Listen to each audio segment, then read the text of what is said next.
ಎಷ್ಟೋ ಬಡ ವಿದ್ಯಾರ್ಥಿಗಳು ಧಾರವಾಡ ಅಲ್ಲಿ ಇಲ್ಲಿ ಒಂದು ಹೋಟೆಲ್ನಲ್ಲಿ ಕೆಲಸ ಮಾಡ್ಕೊಂಡು ಲೈಬ್ರರಿಯಲ್ಲಿ ಕೂತ್ಕೊಂಡು ಓದ್ತಾ ಇದ್ದಾರೆ ಸರ್. 30 ವಯಸ್ಸಾದ್ರೂ ನಾವು ಇನ್ನೂ ಓದ್ತಾ ಇದೀವಿ ಸರ್. ಗೃಹ ಸಚಿವರೇ, CM ಅವರೇ, ನಿಮಗೆ ಒಂದಿಟ್ಟು ಕನಿಕರ ಇಲ್ವಾ? ಒಂದಿಟ್ಟಾದ್ರೆ ಮಾನವೀಯತೆ ಅದೆಯಾ ಸರ್? ಮದುವೆ ಇಲ್ಲ, ನಮ್ಮ ತಾಯಿ ತಂದೆಗೆ ವಯಸ್ಸಾಗಿ ಹೋಯ್ತು ಸರ್. ನಾವು ಲೇಡೀಸ್ ಆಗಿ 3 ದಿನ ಮನಿ ಬಿಟ್ಟ ಹೊಟ್ಟಿಗೆ ಏನ್ ತಿಂತೀರಿ ನೀವು ಗೊತ್ತಾಗೋದಿಲ್ಲ. ಅದ್ರಲ್ಲಿ ವಿದ್ಯಾರ್ಥಿಗಳ ಜೀವನ ಏನ್ ಹಾಳಾದ ನಿಮ್ ಸರ್ಕಾರ ಬೀಳಕ ಗ್ಯಾರಂಟಿ ಅದೇ. ಇವತ್ತಿಲ್ಲಿ ಬಂದಿನ ಅಂದ್ರ ನನಗೂ ಬೆಂಕಿ ಎತ್ತದಂತಾನೆ ಅರ್ಥ. ನೀವು ಹುಷಾರಾಗಿರ್ಬೇಕು. ಬಂಧುಗಳೇ ನಮಸ್ಕಾರ, ನಾನು ವೀರನಗೌಡ. ಹೇಗಿದ್ದೀರಿ ಎಲ್ಲರೂ? ಬಂಧುಗಳೇ, ಧಾರವಾಡದ ಜುಬಿಲಿ ವೃತ್ತದಲ್ಲಿ ಸಾವಿರಾರು ವಿದ್ಯಾರ್ಥಿಗಳು, ಉದ್ಯೋಗದ ಆಕಾಂಕ್ಷಿಗಳು ವಿವಿಧ ಬೇಡಿಕೆಗಳಾಗಿ ಬೃಹತ್ ಪ್ರತಿಭಟನೆಯನ್ನೇ ನಡೆಸಿರ್ತಕ್ಕಂಥದ್ದು. ಈ ಮೂಲಕ ವಿದ್ಯಾರ್ಥಿಗಳು ಮತ್ತು ನಿರುದ್ಯೋಗಿ ಯುವಕರ ಭವಿಷ್ಯವನ್ನ ಉಳಿಸಬೇಕು ಅಂತೇಳಿ ಸರ್ಕಾರಕ್ಕೆ ಒತ್ತಾಯವನ್ನ ಹೇರಿರ್ತಕ್ಕಂಥದ್ದು ಇಡೀ ರಾಜ್ಯದಲ್ಲಿ ಮತ್ತು ದೇಶದಲ್ಲಿ ಅಚ್ಚರಿಯನ್ನ ಮೂಡಿಸಿರ್ತಕ್ಕಂಥದ್ದು ನಾವು ಕಾಣಬಹುದಾಗಿದೆ. ಜೆಡ್ ಬ್ಯಾನರ್ ಪ್ರದರ್ಶನ ಕೂಡ ಮಾಡಿರ್ತಕ್ಕಂಥದ್ದು. ಅಂದ್ರೆ ಪ್ರತಿಭಟನೆಗೆ ನೇಪಾಳದ ಹೋರಾಟದ ಟಚ್ ನೀಡುವಂತಹ ಪ್ರಯತ್ನವೂ ಕೂಡ ನಡೆದಿರ್ತಕ್ಕಂಥದ್ದು.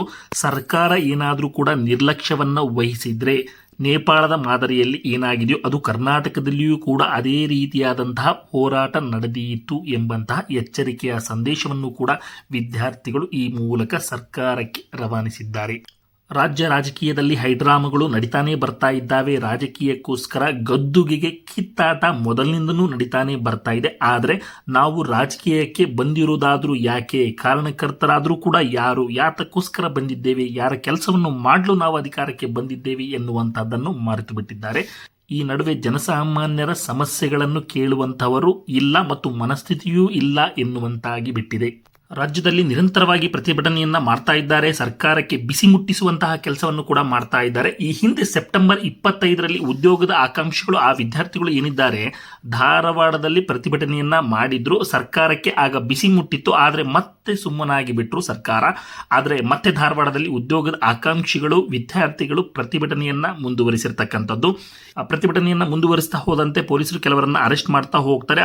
ಯಾಕೆ ಅಂತೇಳಿ ಕಾರಣ ಕೇಳಿದ್ರೆ, ನೀವು ಅನುಮತಿಯನ್ನ ತೆಗೆದುಕೊಂಡಿಲ್ಲ ಎನ್ನುವಂತಹ ಒಂದು ಕಾರಣವನ್ನ ಕೊಡ್ತಾರೆ. ಅದಕ್ಕೆ ವಿದ್ಯಾರ್ಥಿಗಳು ಕೂಡ ಪ್ರತ್ಯುತ್ತರವನ್ನ ಕೊಟ್ಟಿದ್ದಾರೆ. ನಾವು ಅನುಮತಿಯನ್ನ ಕೇಳಿದ್ದೇವೆ, ನೀವು ಅನುಮತಿಯನ್ನ ನಿರಾಕರಿಸಿದ್ದೀರಿ, ಅದಕ್ಕೆ ನಾವೇನ್ ಮಾಡೋಕ್ಕಾಗುತ್ತೆ? ಪ್ರತಿಭಟನೆಗೆ ಅನುಮತಿ ಕೇಳಿದ್ರೆ ಅದರ ಅನುಮತಿಯನ್ನು ನಿರಾಕರಿಸಿದ್ದಾದರೂ ಯಾಕೆ? ನೀವು ಅನುಮತಿ ಕೊಡದೇ ಇದ್ದರೆ, ನಮ್ಮ ಅಹವಾಲುಗಳನ್ನು ಹೇಳಿಕೊಳ್ಳಲು ರಾಜಕಾರಣಿಗಳು ಸರಿಯಾಗಿ ಸಿಗದೇ ಇದ್ದರೆ, ನೇಮಕಾತಿ ಪ್ರಕ್ರಿಯೆ ಮಾಡದೇ ಇದ್ದರೆ ನಾವು ಏನು ಮಾಡಬೇಕಾಗುತ್ತೆ? ಈ ರೀತಿಯಾದಂಥ ಹೋರಾಟ ಅನಿವಾರ್ಯ ಎನ್ನುವಂಥದ್ದು ವಿದ್ಯಾರ್ಥಿಗಳ ಮತ್ತು ಉದ್ಯೋಗಾಕಾಂಕ್ಷಿಗಳ ಹೇಳಿಕೆ ಆಗಿರ್ತಕ್ಕಂಥದ್ದು. ಇನ್ನು ನಮ್ಮ ರಾಜ್ಯದಲ್ಲಿ ಖಾಲಿ ಹುದ್ದೆಗಳು ಇರುವಂಥದ್ದು 2,76,000 ಹುದ್ದೆಗಳು ಖಾಲಿ ಇರುವಂಥದ್ದು. ಕೇಂದ್ರದಲ್ಲಿ 10 ಲಕ್ಷ ಹುದ್ದೆಗಳು ಖಾಲಿ ಇದ್ರೂ ಕೂಡ ನೇಮಕಾತಿ ಪ್ರಕ್ರಿಯೆ ಮಾಡದೇ ಇದ್ರೆ ನಮ್ಮ ವಯಸ್ಸು ಭಾರ ಆಗಿ ಹೋಗ್ಬಿಡುತ್ತೆ, ನಾವು ಓದಿದ್ದು ಕೊಂಡಿದ್ದು ಕೂಡ ಸಾರ್ಥಕ ಆಗುವುದಿಲ್ಲ ಎನ್ನುವಂಥದ್ದನ್ನು ಹೇಳಿದ್ದಾರೆ. ನಾವು ಉದಾಹರಣೆಗೆ ಹೇಳುವುದಾದರೆ ಕೃಷಿ ಇಲಾಖೆಯಲ್ಲಿ 6,000 ಹುದ್ದೆಗಳು ಖಾಲಿ ಇರುವಂಥದ್ದು, ಸಹಕಾರ ಇಲಾಖೆಯಲ್ಲಿ 4,000 ಹುದ್ದೆಗಳು ಖಾಲಿ ಇರುವಂಥದ್ದು, ಉನ್ನತ ಶಿಕ್ಷಣ ಇಲಾಖೆಯಲ್ಲಿ 13,000 ಹುದ್ದೆಗಳು ಖಾಲಿ ಇರುವಂಥದ್ದು, ಕಾನೂನು ಇಲಾಖೆಗೆ ಹೋದರೆ 7,000 ಹುದ್ದೆಗಳು ಖಾಲಿ ಇರುವಂತದ್ದು, ಶಾಲಾ ಶಿಕ್ಷಣ ಇಲಾಖೆಯಲ್ಲಿ ಹೈಯೆಸ್ಟ್ 70,000 ಹುದ್ದೆಗಳು ಖಾಲಿ ಇರುವಂತದ್ದು, ಇನ್ನು ಕಂದಾಯ ಇಲಾಖೆಯಲ್ಲಿ 11,000 ಹುದ್ದೆಗಳು ಖಾಲಿ ಇರುವಂತದ್ದು, ಆರೋಗ್ಯ ಇಲಾಖೆಯಲ್ಲಿ 37,000 ಹುದ್ದೆಗಳು ಖಾಲಿ ಇರತಕ್ಕಂಥದ್ದು. ಒಟ್ಟಾರೆಯಾಗಿ ನಮ್ಮ ಕರ್ನಾಟಕ ರಾಜ್ಯದಲ್ಲಿ 2,76,000 ಹುದ್ದೆಗಳು ಖಾಲಿ ಇರತಕ್ಕಂಥದ್ದು. ಪ್ರತಿ ವರ್ಷ ಇಷ್ಟು ಲಕ್ಷ ಹುದ್ದೆಗಳು ಖಾಲಿ ಇದ್ದಾವೆ ಎನ್ನುವಂಥದ್ದು ಬರ್ತಾನೆ ಇದೆ. ಆದರೆ ಆ ನೇಮಕಾತಿ ಪ್ರಕ್ರಿಯೆ ಏನಿದೆ ಅದು ಆಗ್ತಾ ಇಲ್ಲ ಎನ್ನುವಂಥ ವಿಚಾರ ಕಂಡು ಬರ್ತಾ ಇದೆ. ಕಳೆದ 3-4 ವರ್ಷದಿಂದ ಏನೂ ನೇಮಕಾತಿ ನಡೆದೇ ಇಲ್ಲ. ಇದರಿಂದ ಸಮಸ್ಯೆ ಏನು ಆಗ್ತದೆ ಅನ್ನುವಂಥದ್ದನ್ನು ನಾವು ನೋಡ್ತಾ ಹೋದರೆ, ವಯಸ್ಸು ಮೀರಿ ಹೋದರೆ ಕೆಲಸ ಸಿಗಲ್ಲ, ತಕ್ಷಣ ನೇಮಕಾತಿಯನ್ನು ಮಾಡದೇ ಇದ್ದರೆ, ತಕ್ಷಣ ನೇಮಕಾತಿ ಮಾಡಿದರೆ ಕೆಲಸ ಸಿಗ್ತಾ ಇತ್ತು, ಆದರೆ ತಕ್ಷಣ ನೇಮಕಾತಿ ಮಾಡ್ತಾ ಇಲ್ಲ. ಹಗಲು ರಾತ್ರಿ ಓದಿದ್ದು, ಕೋಚಿಂಗ್ ತೆಗೆದುಕೊಂಡಿದ್ದು, ಮನೆಯವರು ಸಾಲ ಮಾಡಿದ್ದು, ಒಂದು ಹೊತ್ತು ಊಟ ಬಿಟ್ಟಿದ್ದು ಎಲ್ಲವೂ ಕೂಡ ವ್ಯರ್ಥ ಆಗ್ತಾ ಇದೆ ಎನ್ನುವಂತಹ ವಿಚಾರವನ್ನ ವಿದ್ಯಾರ್ಥಿಗಳು, ಉದ್ಯೋಗಾಕಾಂಕ್ಷಿಗಳು ಹೇಳ್ತಾ ಹೋಗ್ತಾರೆ. ಹಾಗಾಗಿ ಧಾರವಾಡದಲ್ಲಿ ಸರ್ಕಾರದ ನಡೆ ವಿರುದ್ಧ ಹರಿಹಾಯ್ದಿದ್ದು, ಜನಪ್ರತಿನಿಧಿಗಳ ಬ್ಯಾನರ್ ಕೂಡ ಕಿತ್ತೊಗೆದಿರ್ತಕ್ಕಂಥದ್ದು, ಆಡಳಿತ ವ್ಯವಸ್ಥೆ ವಿರುದ್ಧ ಗದರದ ಪ್ರಸಂಗ ಕೂಡ ನಡೆದಿರ್ತಕ್ಕಂಥದ್ದು. ನಿಮಗೆ ಉದಾಹರಣೆಗೆ ಹೇಳೋದಾದ್ರೆ ಒಂದು PSI ಹುದ್ದೆ ಖಾಲಿ ಇದೆ ಅಂತಂದ್ರೆ 28 ವರ್ಷ, ಅದಕ್ಕೆ ಸರಿಸುಮಾರು ವಯಸ್ಸು ಇರತಕ್ಕಂಥದ್ದು. ಈಗ 25ನೇ ವರ್ಷದಿಂದ ಆತ ಕೋಚಿಂಗ್ ತೊಗೊಳ್ಳಿಕ್ಕೆ ಸ್ಟಾರ್ಟ್ ಮಾಡ್ತಾ ಹೋಗ್ತಾನೆ, ಓದಲಿಕ್ಕೆ ಸ್ಟಾರ್ಟ್ ಮಾಡ್ತಾ ಹೋಗ್ತಾನೆ 25ನೇ ವರ್ಷದಿಂದ. ಇನ್ನು 3 ವರ್ಷ ಟೈಮ್ ಅವರಿಗೆ ಉಳಿದಿರುತ್ತೆ ಯಾವುದೋ PSI ಹುದ್ದೆಗೆ ಅವರು ಆಕಾಂಕ್ಷೆ ಆಗಲಿಕ್ಕೆ ಅವರು ಅಥವಾ ಎಕ್ಸಾಮ್ ಬರಲಿಕ್ಕೆ.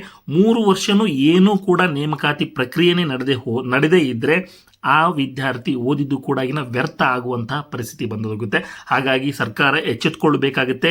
ಈ ಲಕ್ಷ ಖಾಲಿ ಏನು ಹುದ್ದೆಗಳಿದ್ದಾವೆ ಅದನ್ನು ಭರ್ತಿ ಮಾಡಿಕೊಳ್ಳಿ ಅಥವಾ ನೇರ ನೇಮಕಾತಿಯನ್ನು ಮಾಡಿಕೊಳ್ಳಿ ಎನ್ನುವಂಥದ್ದು ನಮ್ಮ ಬೇಡಿಕೆ ಆಗಿದೆ ಎನ್ನುವಂಥದ್ದು ವಿದ್ಯಾರ್ಥಿಗಳ ಅಳಲು ಕೂಡ ಆಗಿದೆ, ನಮ್ಮ ಆಗ್ರಹವೂ ಕೂಡ ಆಗಿದೆ ಎನ್ನುವಂಥದ್ದು. ಬಂಧುಗಳೇ, ತಮ್ಗೆ ಏನನ್ನಿಸ್ತು ಕಮೆಂಟ್ ಮಾಡಿ. ವಿಡಿಯೋ ನೋಡಿದ್ದಕ್ಕಾಗಿ ಧನ್ಯವಾದಗಳು.